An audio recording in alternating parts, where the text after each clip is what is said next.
ভক্ত ছিল, যেখানে একটু সাধু সঙ্গ হতো, ভক্ত সঙ্গ হতো, সেই ভক্ত সঙ্গ করবার জন্য ছুটে যেত। কিন্তু তার একটি ছোট ভাই ছিল, ছোট ভাইটি এমন দুষ্ট, সে শুধু মানুষের অন্যায় করে বেড়াতো। সকলে তাকে বলে, আরে তুই এত সাধু সঙ্গ করিস, ভক্ত সঙ্গ করিস, তোর ছোট ভাই যে এত দুষ্ট, তাকে কি সাধু করতে পারিস না? বাবা সে তাকে বলে, ভাই এমন খারাপ কাজ করিস না, ভাই চল না একবার সাধু সঙ্গ করি, ভক্ত সঙ্গ করি। কিন্তু ভাই শুনে না। তো সকলে যখন তাকে এমন করে ঠাট্টা করছে, এবার ওই বড় দাদা কি করেছে, ভাইয়ের কাছে গিয়েছে, ভাই চল না, এই যে লক্ষ্মীকুল বাজারে যজ্ঞানুষ্ঠান হচ্ছে, ভাই চল একটু কীর্তন শ্রবণ করে আসি, আস্বাদন করে আসি। কিন্তু না না, আমি কীর্তন শুনতে যাবো না, আমার ভালো লাগে না। বলছে ভাই চল না একটু কীর্তন শুনে আসি। সে তো দুষ্টু, না না আমার কীর্তন শুনতে ভালো লাগে না। বড় দাদা কি করেছে, ভাইয়ের চরণটা বক্ষে জড়িয়ে ধরেছে, ভাই এমন করে বলিস না ভাই, চল না একটু সাধু সঙ্গ করে আসি, ভক্ত সঙ্গ করে আসি। এবারে বড় দাদা যখন বক্ষে জড়িয়ে ধরেছে চরণ দুটি, সেগুলা থাকতে পারি, বলে দাদা ঠিক আছে আমি যাবো, আমি সকাল হোক কীর্তন শুনতে যাবো। এবার সকাল হয়েছে, দাদার সঙ্গে কীর্তন শুনতে এসেছে। কীর্তন শুনতে শুনতে এবার তার আর ভালো লাগে না, মনের মধ্যে আর কিছু ভালো লাগছে না। এবার সে বাড়িতে চলে গেছে। যখনই বাড়িতে চলে গেছে বাবা, তার ডাক এসে গেছে। যখনই বাড়িতে চলে গেছে, এমন সময় তার দেহ থেকে প্রাণ পাখিটা উড়ে চলে গেল। যখন সে মারা গেল, এবার যমদূত তাকে নিতে আসলো। তো যখন যমদূত নিতে আসলো, যমদূত তাকে নিয়ে চলে গেল সেই জমালয়ে।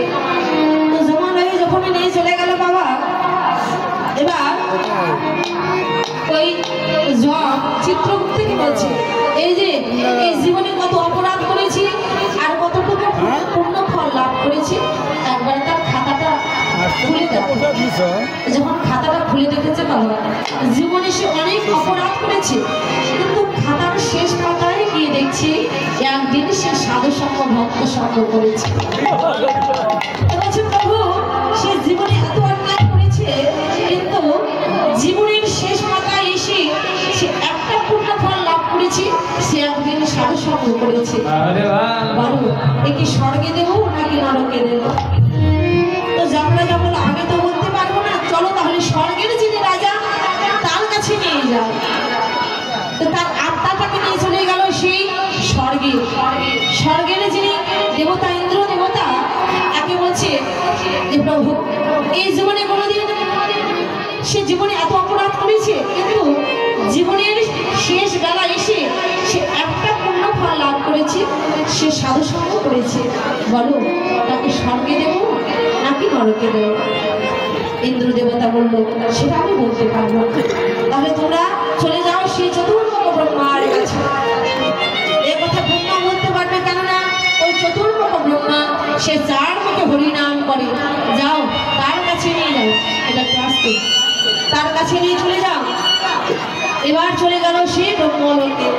যখন ব্রহ্মলোকে নিয়ে গেল মা, ব্রহ্মার কাছে নিয়ে যমরাজ বলছে, প্রভু সে জীবনে এত অপরাধ করেছে, কিন্তু জীবনে বেলা শেষের পথে একটা পূর্ণ ফল লাভ করেছে, সে সাধু সঙ্গ করেছে, বলো তাকে স্বর্গে দেব নাকি নরকে দেব?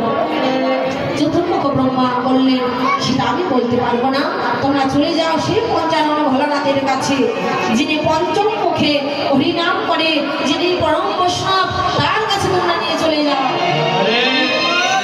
এবার ওই চতুর্মুখ পঞ্চানন ভোলানাথের কাছে নিয়ে চলে গেলেন ওই যমরাজা। ওই আত্মাকে যখন নিয়ে গেলেন, এবার ভরম মহেশ্বরের কাছে গিয়ে বলছে, প্রভু তুমি তো পরম বৈষ্ণব, দেখো এই জীবনে অনেক অপরাধ করেছি, কিন্তু জীবন বেলার শেষের পথে একটা পূর্ণ ফল লাভ করেছি, সে সাধু সঙ্গ করেছে, বলো এটি নরকে দেব নাকি স্বর্গ দেব? ওই ভোলানাথ পঞ্চনন করলেন, আমি এই কথা বলতে পারবো না, যার নাম তার কাছে তোমরা নিয়ে যাও। এবার যমরাজা লোকে ভগবানের